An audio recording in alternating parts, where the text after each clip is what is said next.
Sir, ನಿಮ್ಮ ವೈಯಕ್ತಿಕವಾಗಿ ನೀವು ಹೇಳಿದ್ದು ಶಿಕ್ಷೆ ಆಗಬಾರ್ದು ಅನ್ನುವಂಥದ್ದು. ಆ್ಯಕ್ಚುಲ್ ಪ್ರಕರಣದಲ್ಲಿ ಏನಾಗಬಹುದು ಸರ್? ಯಾಕೆಂದರೆ ಚಿತ್ರದುರ್ಗದಿಂದ ಅವನ್ನ ಕರ್ಕೊಂಡು ಬಂದಿದ್ದು ಒಂದು ಕೇಸು, ಅಂದರೆ ಅದೊಂದು ಕಿಡ್ನ್ಯಾಪ್ ಕೇಸ್, ಈಗ ಕೊಲೆ ಪ್ರಕರಣ. ಏನು ಆಗಬಹುದು ಸರ್ ಇದು? ಅಂದರೆ ಎಷ್ಟು ಚಾನ್ಸಸ್ ಇದೆ ಅವ್ರು ಹೊರಗಡೆ ಬರೋದಕ್ಕೆ ಅಂತ? ಇದನ್ನು ಈಗ ನಾನು ಏನೂ ಆಗಲ್ಲ ಅಂದಾಗ ಏನಾಗುತ್ತೆ ಅಂದರೆ ಇವರು ದರ್ಶನ್ ಪರ. ಆದರೆ ನಾನು ಹೇಳ್ತಿಲ್ಲ, ನಾವೇ ಫೇಸ್ ಮಾಡಿದ್ದೀವಿ, ಮುತ್ತಪ್ಪ ಫೇಸ್ ಮಾಡಿದರು, ಬಹಳ ಜನ ಫೇಸ್ ಮಾಡಿದ್ದೀವಿ. ಮತ್ತು ಇಡೀ ಕರ್ನಾಟಕ ಅಲ್ಲ, ಇಂಡಿಯಾದಲ್ಲೇ ಹಾಕಿದ್ದ ಒಂದು ಬೆಸ್ಟ್ ಚಾರ್ಜ್ ಶೀಟ್ ಅಂದರೆ ಕೊತ್ತಲ್ ಮರ್ಡರ್ ಕೇಸ್. ಆಮೇಲೆ ಇವತ್ತೂ ಇದೆ ಅದು, ಇವತ್ತಿಗೂ ನೀವೆಲ್ಲ ತೆಗೆಸಿ ನೋಡ್ಬೋದು. ಬೆಸ್ಟ್. ಯಾಕೆ ಒಂದು ಸುಳ್ಳು ಹೇಳಿರಲಿಲ್ಲ, ಒಂದು ಸುಳ್ಳು ಸಾಕ್ಷಿ ಇದು ಮಾಡಲಿಲ್ಲ. ಯಾವುದೋ ಮಹಾಜರು ಅದು ಇದು ಬಿಟ್ಟರೆ ಸುಳ್ಳು ಸಾಕ್ಷಿ ಇರಲಿಲ್ಲ. ಐ ವಿಟ್ನೆಸ್ಗಳು, ಪ್ರೈಮರಿ ವಿಟ್ನೆಸ್ಗಳು ತುಂಬ ಚೆನ್ನಾಗಿ ಮಾಡಿದರು. ಆ ಕೇಸ್ನಲ್ಲಿ ನಾವು ಈಚೆಗೆ ಬಂದ್ವಿ. ದೇವದಾಸ್ ನಿಂತಿದ್ರು, ಸಾಂಬಾಮೂರ್ತಿ ನಿಂತಿದ್ರು, ದೊಡ್ಡ ದೊಡ್ಡ ಲಾಯರ್ಗಳು ನಿಂತಿದ್ರು. ಅದು ಇವತ್ತು ಇಡೀ ಇಂಡಿಯಾದಲ್ಲೇ ಖ್ಯಾತಿ ಗಳಿಸಿರೋ ಸಿ ವಿ ನಾಗೇಶ್ ಇದ್ದಾರೆ, ಹನುಮಂತರಾಯ ಆಗಿದ್ದಾರೆ, ಅಜ್ಮಲ್ ಪಾಷಾ, ಸೆಬಾಸ್ಟಿಯನ್, ತುಂಬ ಜನಗಳಿದ್ದಾರೆ. ಸುನಿಲ್ ಅನ್ನೋ ಒಬ್ಬ ಹುಡುಗ ಬರ್ತಿದ್ದಾನೆ, ಅವ್ನು ನೋಡಿದ್ರೆ ಸಂತೋಷ ಆಗ್ತದೆ. ಇನ್ನು 30ರ ಹರಯದಲ್ಲಿರೋ ಹುಡುಗ ಎಷ್ಟು ಅರ್ದು ಕುಡ್ದಿದ್ದಾನೆ ಅಂತ ಹೇಳಿದ್ರೆ ವಿಚಾರಣೆ ಹೇಗೆ ನಡೆಸೋದು ಏನು ಅಂತ ತುಂಬ ಬುದ್ಧಿವಂತ. ನಾನು ಈಗಲೇ ಹೇಳ್ಬೋದು ಯಾರಿಗೆ ಫಸ್ಟ್ ಬೇಲಾಗುತ್ತೆ, ಅದನ್ನು ಕೂಡ ನನಗೆ ಹೇಳೋ ಸಾಮರ್ಥ್ಯ ಇದೆ. ಮತ್ತು ಕೇಸ್ ಏನಾಗುತ್ತೆ ಇವತ್ತು ನಾನು ಮಾತಾಡೋದಿಲ್ಲ, ಚಾರ್ಜ್ ಶೀಟ್ ಆಗಿಬಿಡಲಿ.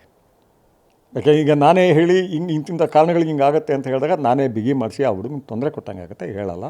ಬಟ್ ನನಗೆ ಗೊತ್ತು ಅಷ್ಟು ಸುಲಭವಾಗಿ ಏನೋ ಶಿಕ್ಷೆ ಆಗಲ್ಲ. ಗಂಭೀರವಾದ ಪ್ರಕರಣ ಇದು. ಇನ್ವಾಲ್ವ್ ಆಗಿರೋ ಆಫೀಸರ್ಗಳು ತುಂಬ ದೊಡ್ಡ ಆಫೀಸರ್ಗಳು, ಅವ್ರನ್ನ ನೀವು ಏನೇ ಮೀಡಿಯಾಲ್ಲಿ ಕೊಡಲಿ ಕೊಂಡ್ಕೊಳ್ಳೋಕ್ಕಾಗದಿರೋ ಆಫೀಸರ್ಗಳು, ಅನ್ಪರ್ಚೇಸಬಲ್ ಕೆಲವರು ಇದ್ದಾರಲ್ಲಿ. ಎಲ್ಲರೂ ಅಂತ ಹೇಳಲ್ಲ, ಆದರೆ ಎಲ್ಲರೂ ಭ್ರಷ್ಟರು ಅಂತ ಹೇಳಲ್ಲ. ಇವತ್ತು ವ್ಯವಸ್ಥೆನೇ ಆಗಿದೆ. ಯಾಕೆಂದರೆ ಭಾಳ ಜನ ಅಲ್ಲಿ ಬರೋದಕ್ಕೆ 15 ಲಕ್ಷ 50 ಲಕ್ಷ ಹಿಂಗೆಲ್ಲ ಕೊಟ್ಟಿರ್ತಾರೆ. ಆದರೆ ಏನೂ ಕೊಡದೆ ಬಂದಿರುವಂಥ ಕೆಲವು ಅಧಿಕಾರಿಗಳಿರ್ತಾರೆ, ಅವರು they are committed only to their work ಅಂಥವ್ರಿದ್ದಾರೆ. ಇದ್ದರೂ ಕೂಡ ಇದರಲ್ಲಿ ನೀವು ಚಾರ್ಜ್ ಶೀಟ್ ಬಂದಾಗ ನೀವು ಯಾರು ಬೇಕಾದ್ರೆ ತೊಗೋಬೋದು, ಅದನ್ನು ತೆಗೆದುಕೊಂಡು ಬಂದಾಗ ಒಂದು ವಾರದಲ್ಲಿ ಹೇಳ್ತೀನಿ ಇದೇ ರೀತಿಲಿ ಹೋಗುತ್ತೆ ಅಂತ. ಸರ್, ಇದ್ರ ಜೊತೆಗೆ ದರ್ಶನ್ ಅವ್ರಿಗೆ ಅಫ್ಕೋರ್ಸ್ ರಾಜಕೀಯ ಪಕ್ಷದ ಸ್ನೇಹಿತರಿದ್ದಾರೆ, ಅವ್ರ ಜೊತೆ ಇವರು ಪ್ರಚಾರಕ್ಕೆ ಹೋಗಿದ್ದಾರೆ, ಕೆಲಸ ಮಾಡಿದ್ದಾರೆ, ಎಲ್ಲರೂ ಇದ್ದಾರೆ. ಈ ಪ್ರಕರಣದಲ್ಲಿ ಅವ್ರು ಯಾರು ಬ್ಯಾಕ್ಗ್ರೌಂಡಲ್ಲಿ ಕೆಲಸ ಮಾಡ್ತಿಲ್ವಾ ಅಥವಾ ಮಾಡೋದಕ್ಕೆ ಸಾಧ್ಯತೆ ಇಲ್ವಾ ಏನು ಅನ್ನೋವಂಥದ್ದು? ಇವತ್ತು ಬೇರೆ ಕಾರಣಗಳಿಗೆ ನಾವು ಅವ್ರುಗಳನ್ನ ಒಪ್ಕೋಬೋದು, ಒಪ್ಕೊಳ್ದೇ ಇರಬಹುದು. ಮುನಿರತ್ನ ಆಗಲಿ, ಜಮೀರ್ ಅಹ್ಮದ್ ಆಗಲಿ, ಅಥವಾ ರಾಕ್ಲೈನ್ ವೆಂಕಟೇಶ್, ಅವರೆಲ್ಲ ತೀರಾ ಹತ್ತಿರ. ಆ ಥರ ಇನ್ನೂ ಬೇರೆಯವರು ಇರ್ತಾರೆ. ತೇಜಸ್ವಿ ಸೂರ್ಯ, ಇದರಲ್ಲೂ ಎಲ್ಲ ಥರ ಜನಗಳು ಬಹಳನೇ ಹತ್ತಿರ ಇದ್ದಾರೆ. ಆದರೆ ಒಂದು ಕೇಸು ರಿಜಿಸ್ಟರ್ ಆಗಿ ಮತ್ತು ಜಡ್ಜಿನ ಗಮನಕ್ಕೆ ಹೋಗಿ, ನ್ಯಾಯಾಧೀಶರ ಗಮನಕ್ಕೆ ಹೋಗಿ ಕಸ್ಟಡಿ ತೊಗೊಂಡ್ಮೇಲೆ ಅವ್ರು ಏನು ಮಾತಾಡಿದ್ರು ಕವಡೆ ಕಿಮ್ಮತ್ತಿನ ಬೆಲೆನೂ ಇರಲ್ಲ. ಅದು ಎಷ್ಟೇ ಪ್ರಭಾವಶಾಲಿ ಆಗಿರಲಿ. ಈಗ ಮುಖ್ಯಮಂತ್ರಿಯವರು ಅಂತಾರೆ, ಸ್ವಲ್ಪ ವೀಕ್ ಮಾಡ್ರಪ್ಪ ಚಾರ್ಜ್ ಶೀಟ್ ಅನ್ಬೋದು. ತುಂಬಾ ಹೇಳೋಕ್ಕಾಗಲ್ಲ. ಇವನು ಮಾಡಿಲ್ಲ ಅಂತ ಹೇಳೋಕ್ಕಾಗಲ್ಲ, ಇವ್ರು ಗುಂಪು ಮಾಡಲಿಲ್ಲ ಅಂತ ಹೇಳೋಕ್ಕಾಗಲ್ಲ, ಹುಡುಗನ ಕರ್ಕೊಂಬಂದಿಲ್ಲ ಅಂತ ಹೇಳೋಕ್ಕಾಗಲ್ಲ. ಸೊ ಆ ಸಾಧ್ಯತೆಗಳೇ ಇಲ್ಲ. ಯಾಕೆಂದರೆ once it comes to the judicial ಡೊಮೇನಿಗೆ ಬಂತು ಅಂದಾಗ there is a limitation for any powerful politician.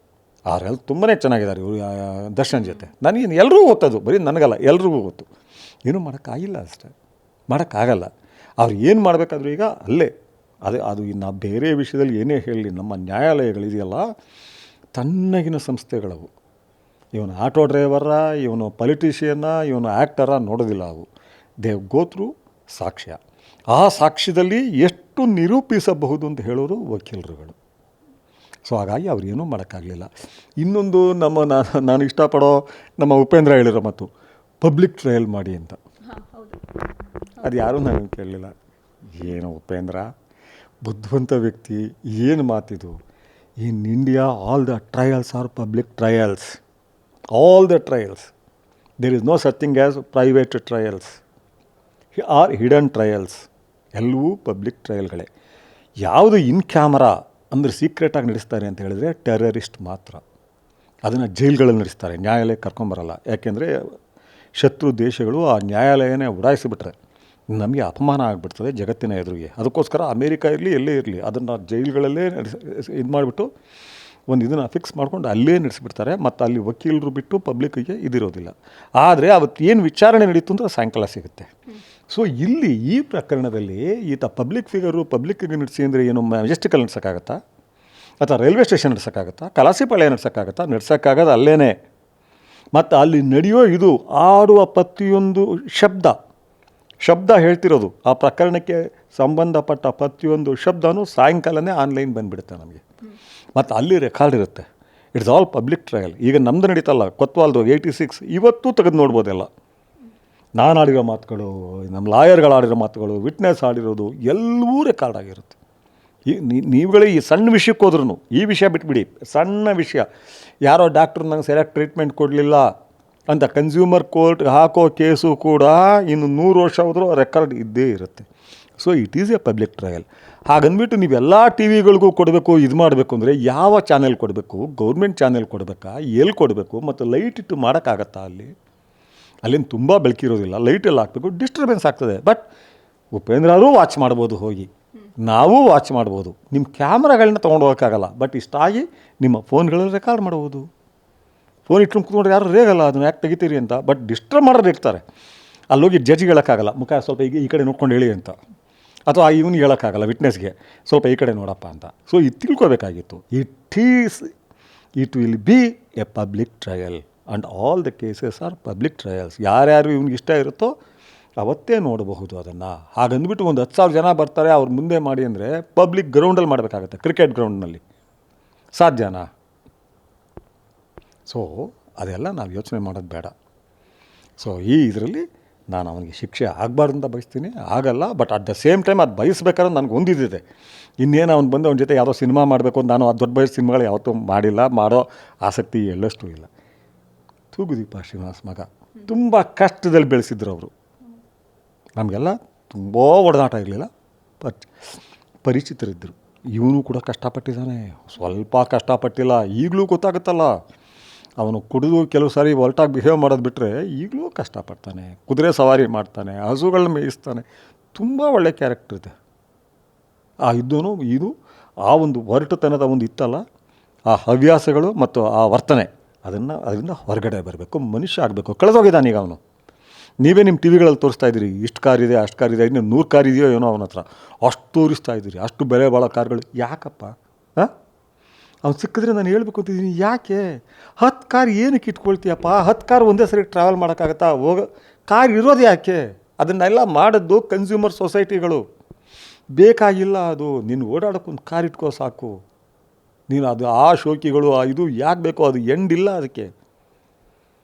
ನಾನು ನೋಡಿದ್ದೀನಿ ಕೆಲವು ಜನ ಆ ಹಂತ ತಲುಪಿರೋರು ಮಹಾ ಶ್ರೀಮಂತರುಗಳು ಸರಳವಾಗಿರೋದು ನೋಡಿದ್ದೀನಿ. ದೊಡ್ಡ ಶ್ರೀಮಂತರುಗಳು ಸುಮಾರು ಇರೋರು ಈ ಭಾಳ ವಿಚಿತ್ರವಾದ ಶೋಕಿ ಬೆಳೆಸ್ಕೊಂಡು ಹೆಲಿಕಾಪ್ಟರ್ ಇಟ್ಕೊಳ್ಳೋದು. ಅದು ಏನಾದ್ರಪ್ಪ ಜನಾರ್ದನ್ ರೆಡ್ಡಿ ಇವರೆಲ್ಲ. ಜನಾರ್ದನ ರೆಡ್ಡಿಗಿಂತಲೂ ದುಡ್ಡು ಮಾಡಿದವ್ರು ಯಾರಪ್ಪ ಇದ್ದಾರೆ ಈ ಕರ್ನಾಟಕದಲ್ಲಿ? ಇವತ್ತು ಏನಾಗಿದೆ ನಾ ಮನುಷ್ಯ? ಹಾಂ, ಯಾರೋ ಚೀಟ್ ಮಾಡಿದ ಕೇಸಲ್ಲಿ ಒಳಗಡೆ ಹೋಗಿ ಬರ್ತಾರೆ ಜನ. ಎಷ್ಟು ಜನ ಅವರಿಂದ ಇದು ಮಾಡಿದ್ರು. ನಮಗೆ ಅವರು ರಾಜಕೀಯ ನಿಲುವು ಅವ್ರು ತೊಗೊಂಡ್ರಲ್ಲ, ಅದನ್ನು ನನಗಾಗಲ್ಲ. ಆದರೆ ಹಾಗಂತ ವ್ಯಕ್ತಿಯಾಗಿ ನಾನು ಡಿಸ್ಲೈಕ್ ಮಾಡೋಕ್ಕಾಗಲ್ಲ. ಅವ್ರನ್ನ ನರಳೋಗ್ಬಿಟ್ಟಿದ್ದಾರೆ, ಅಷ್ಟು ಪವರ್ಫುಲ್ ಆಗಿ ಬಂದು ನರಳೋಗಿದ್ದಾರೆ. ನೀನು ನರಳಬಾರ್ದು, ಯಾಕೆಂದ್ರೆ ನೀನೊಬ್ಬ ಕಲಾವಿದ. ನೀನು ಕಲಾವಿದಾಗಂದರೆ ಸಾಂಸ್ಕೃತಿಕ ಆಸ್ತಿ. ನೀನು ಇದಾಗಬಾರ್ದು. ನೀನು ಅಲ್ಲಿ ಇರ್ತೀಯಲ್ಲ, ಜೈಲಲ್ಲಿ ಇರೋ ಅಷ್ಟು ದಿನ ಧ್ಯಾನ ಮಾಡಿಕೊಂಡು ಹೊರಗಡೆ ಬಂದಾಗ ನಮಗೆ ಗೊತ್ತಿರೋ ದರ್ಶನ ಅನ್ಬೇಕು. ಮತ್ತು ಈ ಒರಟುತನದಿಂದ ಜನ ನಿನ್ನ ಇಷ್ಟಪಡ್ತಾರೆ ಅಂದ್ಕೋಬೇಡ. ಅವನು ನಾನು ಹೇಳ್ಬೇಕು ಅಂತಿದ್ದೀನಿ, ಒರಟುತನ ಧೈರ್ಯ ಅಲ್ಲ, ಅದು ಸ್ಥೈರ್ಯ ಅಲ್ಲ. ನಮಗಿಂತಲೂ ಹಂಬಲ್ ಯಾರೂ ಸಿಗಲ್ಲಪ್ಪ. ನಮಗೆ ಧೈರ್ಯ ಇಲ್ವಾ? ನಾನು ಹೇಳೋದಿಲ್ಲ, ನನಗೆ ಭಯನೇ ಗೊತ್ತಿಲ್ಲ, ನನಗೆ ಆ ಲೆವೆಲ್ ಮೀರಿಬಿಟ್ಟಿದ್ದೀನಿ. ಬಟ್ ನನಗಿಂತಲೂ ಹಂಬಲ್ ಯಾರೂ ಸಿಗಲ್ಲ ನಿಮಗೆ. ಯಾರೇ ಜೀವ ಸಿಕ್ಕಿದ್ರು ನನಗೆ ನನ್ನ ಮನೆ ಜೀವನೇ ಅದು. ಯಾರೇ ಅವ್ರು ಏನು ವೃತ್ತಿ ಇದ್ದಾರೋ ಐ ಆಮ್ ಲೀಸ್ಟ್ ಇಂಟ್ರೆಸ್ಟೆಡ್. ದೊಡ್ಡ ಆಫೀಸರೋ ಅಥವಾ ಆಟೋ ಡ್ರೈವರೋ ಅಥವಾ ಪೌರ ಕಾರ್ಮಿಕನೋ, ನನ್ನ ಜೀವ, ನನಗೆ ಸೇರಿದ ಜೀವ ಅದು. ನಾನಿದ್ದಾಗ ಅದಿದೆ. ಆ ಹುಡುಗ ಬದಲಾಗೋ ಚಾನ್ಸ್ ಕೊಡೋಣ. ಬದಲಾಗೋ ಚಾನ್ಸ್ ಸಮಾಜ ಕೊಡಲೇಬೇಕು. ಆ ಸಿಟಿಗೆ ಹೇಳ್ತಿದ್ದಾರಲ್ಲ, ಅದು ಬೇರೆ ಬೇರೆ ಕಾರಣ ಇರುತ್ತೆ. ಈತ ಅವ್ರ ಜೊತೆ ವರ್ತಿಸಿರೋ ರೀತಿ ಇದು ಏನೇನೋ ಇರುತ್ತೆ. ಬದಲಾಯಿಸ್ಕೊಳಪ್ಪ. ಅವ್ರ ಮೇಲೂ ಕೂಡ ದ್ವೇಷ ಇಟ್ಕೋಬೇಡ. ಬಂದು ಭಕ್ತರಿಗೆ ನೋಡ್ರಿ ಅವನು ಇದು ಮಾಡಿಬಿಟ್ಟ, ಇವ್ರು ನನಗೆ ಬೈಲವ್ರು. ನೋ, ಅವ್ರು ಹೊಗಳು ಹಂಗೆ ಮಾಡ್ಕೋ. That is the challenge. ನಿನ್ನ ಯಾರ್ಯಾರು ಬೈತಿದ್ದಾರೋ ಇವತ್ತು, ಶಿಕ್ಷೆ ಆಗಲಿ, ನೇಣುಗಂಬ ಇರಲಿ, 14 ವರ್ಷ ಆಗಲಿ ಅಂತ ಬಯಸ್ತಿದ್ದಾರೋ ಅವರೆಲ್ಲ ಈ ಮನುಷ್ಯ ಬಂದದ್ದು ಒಳ್ಳೇದಾಯಿತು, ಸಿಟ್ಟಿನಲ್ಲಿ ಹೇಳಿದ್ದೋ ಅಂತ ನೀನು ಬದಲಾಯಿಸ್ಕೊಂಡಾಗ ಮಾತ್ರ ನೀನು ಮನುಷ್ಯ ಆಗ್ತೀಯಾ. ಈ ಮೆಟೀರಿಯಲ್ ಇದೆಯಲ್ಲ, ಈ ಕಾರ್ಗಳು, ಮೋಟ್ರ್ ಬೈಕ್ಗಳು, ಅದು ಇದು ಪಿಟಾಕತನ. ಅದು ಮಾನಸಿಕ ದ್ರವ್ಯ ಅಲ್ಲ, ನನ್ನನ್ನು ಬೆಳೆಸುವ ದ್ರವ್ಯ ಅಲ್ಲ. ಅವು ನನ್ನ ಬೆಳವಣಿಗೆಯನ್ನು ಹಾಳು ಮಾಡೋ ಮೆಟೀರಿಯಲ್ ವಸ್ತುಗಳಷ್ಟೇ ಅವು. ನಾನು ಬೆಳಿಬೇಕು ಅಂದಾಗ ನೀನು ಅದನ್ನೇ ಇದು ಮಾಡ್ಕೊ. ನೀನು ಯಾರೇ ನಿನ್ನನ್ನು ಖಂಡಿಸಿದ್ದಾರೆ ಅಂದ್ರೂ ಜೈಲಿನಲ್ಲಿ ಸಿಟ್ಟು ಮಾಡ್ಕೊಳಕ್ಕೆ ಹೋಗಬೇಡ. ನಿಮ್ಮನ್ನು ಎಷ್ಟು ಸಲ ಭೇಟಿ ಮಾಡಿರ್ಬೋದು ಸರ್ ಇದು? ನನ್ನ ಒಂದು ಸಾರಿ ಗಾಡೀಲಿ ಹೋಗ್ತಾ ಇರುವಾಗ ಆರ್ ನಗರದಲ್ಲಿ ವಿಶ್ ಮಾಡಿದ್ದು ಬಹಳ ಹಂಬಲಾಗಿ ಪ್ರೀತಿ ಗೌರವದಿಂದ ಮನೆಗೆ ಬಂದಿದ್ದು ಒಂದು ಸಾರಿ, ಆಮೇಲೆ ಫೋನ್ನಲ್ಲಿ 2 ಸಾರಿ. ಗ್ಯಾರಂಟಿ ನ್ಯೂಸ್, ಸುದ್ದಿ ಖಚಿತ, ನ್ಯಾಯ ನಿಶ್ಚಿತ.